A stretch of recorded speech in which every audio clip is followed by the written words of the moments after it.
TVWAC y el Centro de Investigaciones Interdisciplinarias presentan Tiempo y Memoria, con Cecilia Figueroa. Comenzamos. Buenas tardes, bienvenidos a una emisión más de Tiempo y Memoria. Nos acompañó hace muy poco a propósito del 10º aniversario del Centro Queretano de la Imagen, que es nuestra fototeca estatal, la restauradora Analí Núñez, y hablamos en ese momento del artífice, fundadora, culpable de que tengamos ese Centro Queretano de la Imagen, la doctora Guadalupe Zárate Miguel, quien es investigadora del Instituto Nacional de Antropología e Historia y se ha especializado en el estudio de la imagen y quien siempre nos regaña a los historiadores porque dice, las imágenes no son ilustraciones de nada, hay que analizarlas, son documentos históricos. Guadalupe, gracias por acompañarnos. Muchas gracias a ti, Ceci. Es un gusto estar contigo y con tu muy popular programa. Gracias. Oye, pues, tengo la fortuna de tener en mis manos este libro de tu autoría, que es uno de los acervos, sí es correcto, uno de los acervos que resguardan ustedes en el Centro Queretano de la Imagen, que son estos fotomurales maravillosos de todo México y que retratan la vida del país, si mal no recuerdo, de 1915, empezando con los familiares. Con los familiares, sí. Hasta la década de los 80, aterrizando en Querétaro. Entonces, te decía fuera de cámara que es una investigación espectacular porque tú bien pudiste cómodamente decir, bueno, ya nos donaron el acervo, pongo las fotos, tengo la memoria del señor Rafael Pérez y Liceo, pues ya transcribo la memoria, la campechaneo con las imágenes, pero no. Como eres siempre muy profesional, te fuiste a archivos 1000, federales, estatales, privados, públicos, registro civil, y entonces armas toda una narración en torno a esta figura de este señorón, don Rafael Pérez y Liceo. Háblanos, por favor, del personaje. Pues mira, Ceci, este acervo es un gran regalo de esta familia al país, que tenemos en custodia en el Centro Queretano de la Imagen, y es una riqueza impresionante porque fueron pioneros en el área de fotomurales. Y Rafael Pérez y Liceo, una vida, se puede decir que sencilla, pero al mismo tiempo muy compleja por la época que le tocó vivir, por las circunstancias familiares. Pero su carácter es un hombre que no le daba el drama, no le daba la depresión, no le daba la tragedia. Es un hombre que va narrando de una manera admirable las cosas más difíciles que le suceden en la vida, pero en el párrafo siguiente ya se recupera. Entonces, pues, ¿qué te puedo decir? Este personaje dejó 3 engargolados junto con este acervo fotográfico. Cuando inicié este trabajo dije, bueno, pues voy a hacer un estudio introductorio, se presentan las imágenes, un trabajo muy sencillo historiográficamente hablando. Ubicar al autor, ubicar las fotografías y se acabó. Pero resulta que están estas memorias y pues no era justo dejarlas a un lado. Otra alternativa pudo haber sido hacer un facsimilar, pero igual no cumplía los objetivos de una historia, ¿no? De algo que el lector iba a gozar, porque él no fue un literato, no buscó nunca hacer una narración. Su intención fue contarles a sus hijos cosas que él había vivido para que no las olvidaran, para que las tuvieran presente, y él empieza a hacer estas memorias, a escribir estas memorias hacia los 90 años. Sí, ¿verdad? Y además se pone a escribir en la computadora, empieza, Qué bárbaro. o sea, para mí fue realmente empezar a leer estas memorias con todo y que, digamos, sus fallas literarias, por decirlo de alguna manera, no permitían que el lector, el posible lector, las gozara como yo las estaba gozando. Entonces tuve que hacer algo que se hace frecuentemente o siempre en la historia oral. En la historia oral uno hace estas grabaciones y después editas, ¿no? Con todo el respeto al sentido, una ética estricta, en no echar de tu cosecha, sino presentar lo que te han confiado de la mejor manera para que se entienda, para que el lector pues no tenga esta dificultad de estar desenmarañando una prosa que quizá no es muy buena. Entonces tuve que hacer, por fortuna, he tenido otras experiencias de historia oral, entonces hacer este trabajo de edición y algunas veces prácticamente de construcción de un momento, porque en algunas partes él se explaya, en otras es muy parco, pero además de esto, indudablemente, tú lo sabes como historiadora, uno no se confía a una sola fuente de información. Si tienes la prensa, pues buscas la bibliografía, si tienes la bibliografía, buscas el documento. Entonces, para mí era inevitable estar haciendo esta narración auxiliada de las otras fuentes de información. Hubo mucha cosa afortunada para este trabajo. Una de ellas es que hace, pues que será 30, 40 años, se hizo un concurso a nivel nacional que se llamó Papeles de Familia en la Dirección de Estudios Históricos. Y ahí uno de los documentos que se encontraron es de uno de sus hermanos. Entonces pude contrastar y corroborar la parte familiar de don Rafael. Y eso fue pues muy importante porque además descubrí otros personajes dentro de la familia que algunos voy mencionando ahí mismo. Entonces yo siento que esta información de archivos, de estar consultando las actas de nacimiento, las actas de matrimonio, pues como que redondea la historia, porque en un momento dado uno ve la cantidad de hijos, 15 hijos que llegan a tener. Entonces que ella se casa muy jovencita, a los 16 años, y bueno, pues al leer su acta de matrimonio, pues se entera uno de muchísimas cosas. Y una de las cosas que es bien interesantes es que, bueno, estos personajes no surgen de la nada. O sea, todo lo que le sucede a don Rafael tiene todo un antecedente y todo un contexto histórico, familiar, regional, nacional, que te lo explica, sin quitar la parte personal, porque eso era lo importante que yo quería.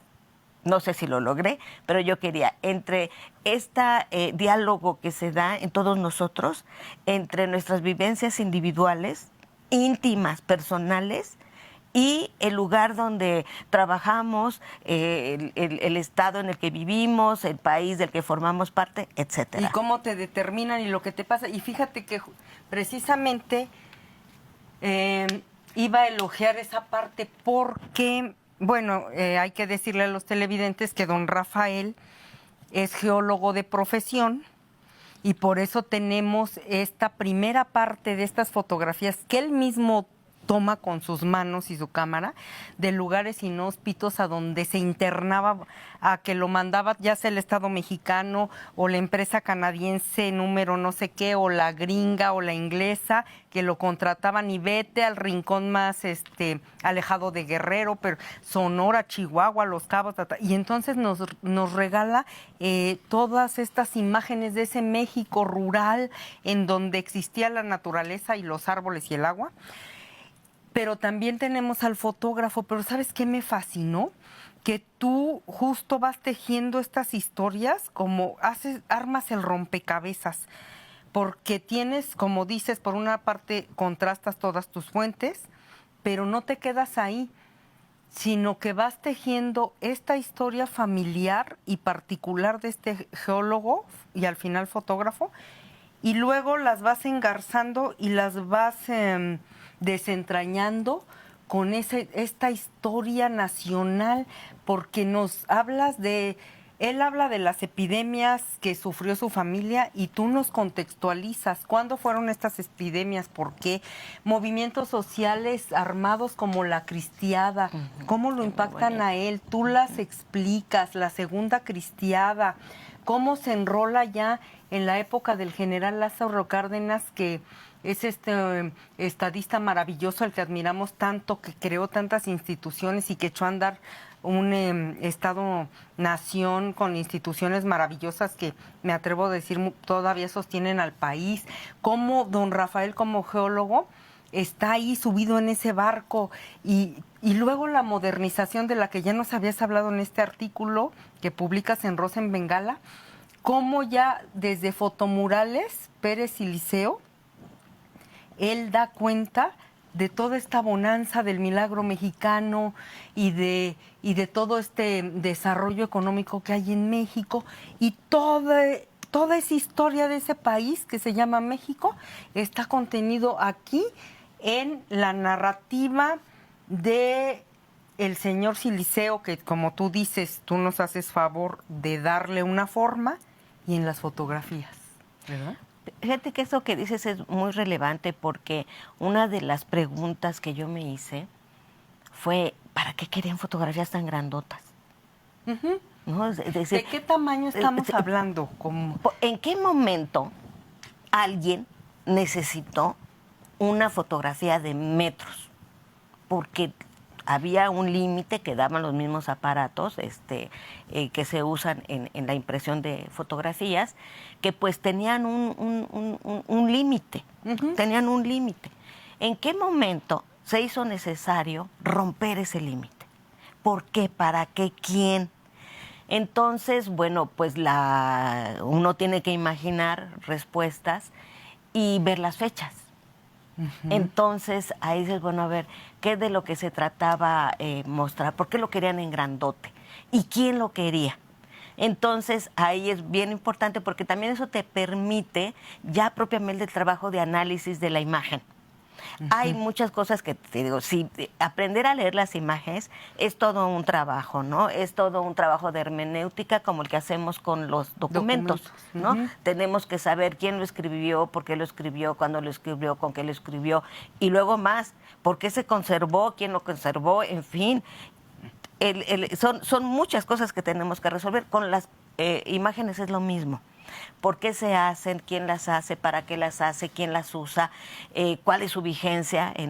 Y vemos que verdaderamente los fotomurales pues siguen vigentísimos, y ahora la tecnología favorece, e incluso puedo decir que hasta lo simplifica en el mal sentido de la palabra, ¿no? Porque antes era tan complejo, era un trabajo pues prácticamente artesanal, que eso requería de mucha meditación y de mucho proceso con los que la elaboraban. Ahora basta tomar una foto, un clic, tenemos toda la tecnología para que se hagan a 3 metros, a 5 metros, a 10 metros, y antes no.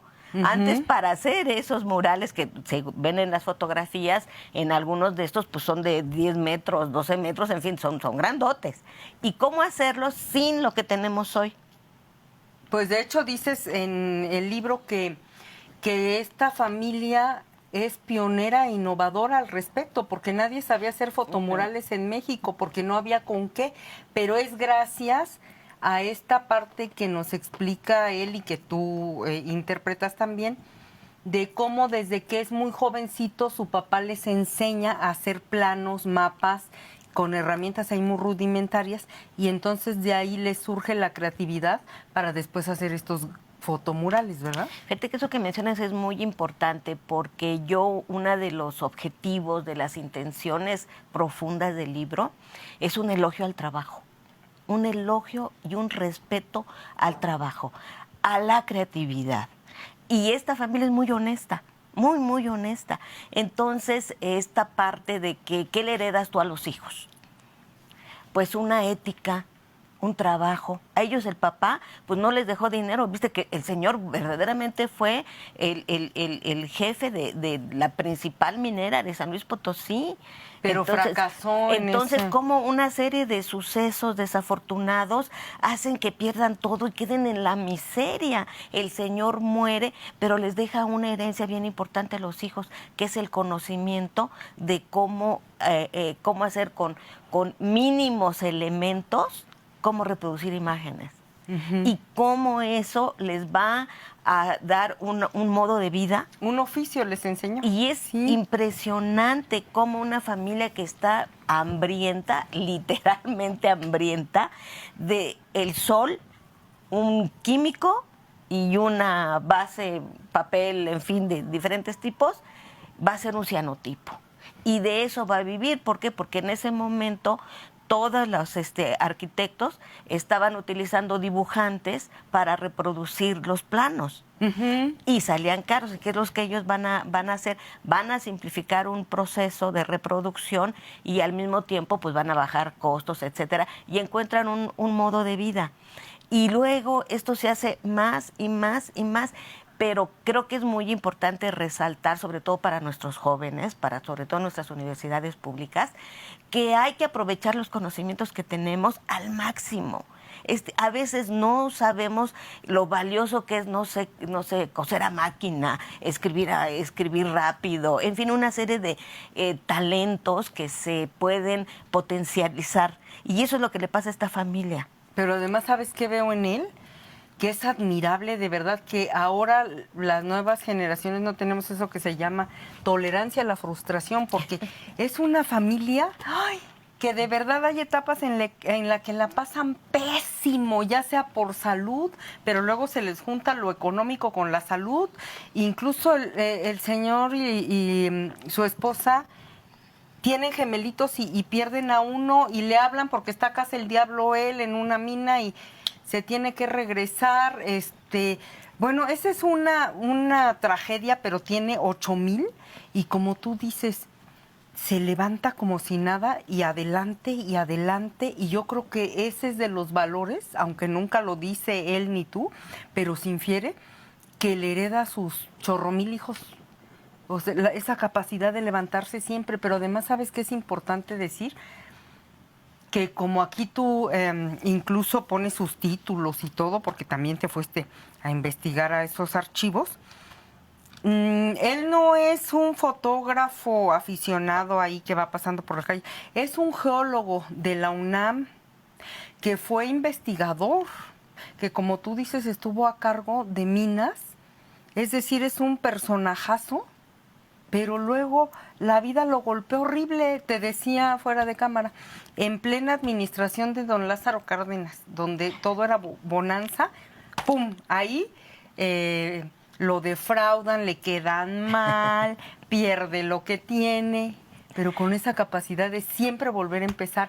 Y en ese contexto es cuando retoma esta herencia y conocimiento y continúa, porque ya con sus hermanos lo había hecho, negocio familiar, ¿verdad? De los fotomurales. Sí. Platícanos de esa etapa, porfa. Pues mira, esto también es bien interesante y creo que es muy, muy buen ejemplo de esta capacidad de seguir adelante, esta fortaleza de seguir adelante y que cada vez das un pasito más. O sea, te pasaron muchas cosas, pero algo aprendiste. Y en este caso se refleja en las técnicas que van aprendiendo, en la manera de hacer negocio, digamos. Una cosa bien interesante es cuando decimos, bueno, es un negocio familiar. ¿Qué quiere decir eso de negocio familiar? Entonces aquí ves que todos los hijos participaron en el negocio. Todos. Cada uno después se dedicó a diferentes cosas y hicieron su propia historia, su propia carrera. Pero este asunto de aprender en el trabajo es muy importante. Y lo que él nos va a mostrar es esta capacidad que se tiene también de no clavarse en lo que te va mal. O sea, eso es también una lección como de vida, personalidad, sí. ¿no?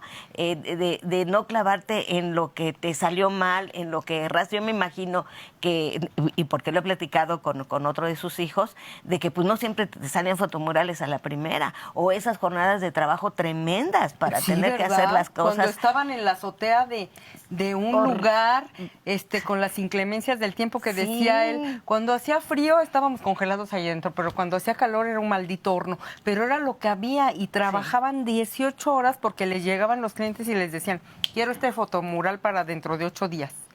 Hazle como puedas. Sí, y de que eso fue la clave de su éxito, ¿no? Y eso creo que es una lección para todo lo que sale con la vida de este hombre. Y de decir, no te clavas en lo que te fue mal, no te clavas en el error, no te clavas en el fracaso. Y además es muy curioso porque aunque él, si quien lo lea va a ver que es un hombre que no tiene en la vida hacerse millonario, sino sacar adelante a su familia. ¿Qué es lo que quiere decir eso? Que vivan bien, que tengan para comer todos los días sus alimentos que les son necesarios, que puedan ir a la escuela. O sea, realmente es una ambición muy legítima y que se va a expresar también. Él menciona mucho dónde vivía en la casa. Entonces, que se le llenaba de chinches, que Porque había vivieron ratas. en vecindades. Cuando era jovencito, niño, vivió en vecindades. Yo creo que por eso, en esta última etapa de sus memorias, tú retomas esa parte, ¿no? Cuando dice, ya tengo una casa para mi familia, tiene 6 habitaciones, tantos baños, 2 comedores, porque como que para su interior dijo, lo logré, ¿no? Sí, ¿verdad? sí. Finalmente, Sí. porque nos quedan 3 minutos. A ver, háblanos. Es que es de verdad bellísimo, mira, pero son sentimientos encontrados porque ves esta parte de su etapa de geólogo y dices, Dios, ya no existe esto, ¿no? Ya, ¿dónde están estos lagos, estos ríos, estas áreas verdes, estas minas?